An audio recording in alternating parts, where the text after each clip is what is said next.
Okay, guys, this is going to be my review for Rocky 3. Rocky 3 for me was good, but it wasn't great. I think it was. I think by the time you got to Rocky 3, this was when the franchise was really starting to stretch itself.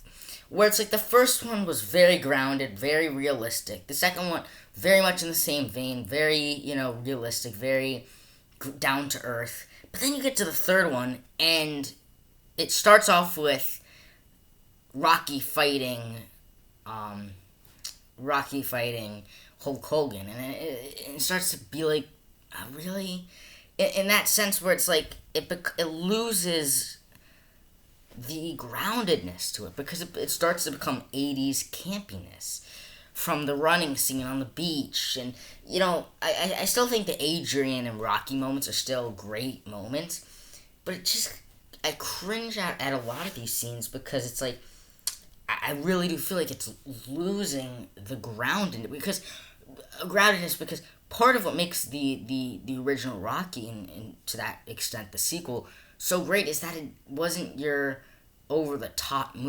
sports movie. It felt grounded and had a great relationship with Adrian and Rocky, and it always felt real and realistic.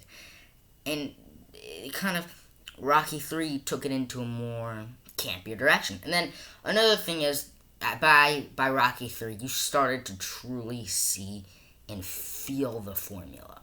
Rocky 1 it really builds that great template, and they use it in Rocky 2, but they changed it up a little bit by having the story a little bit different.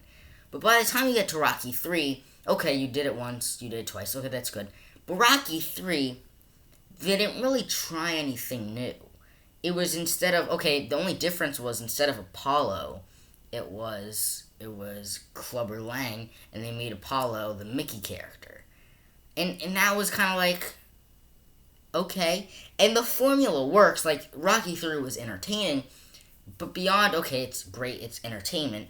Beyond that, it was kind of like, in those regards. But overall, I still liked Rocky 3.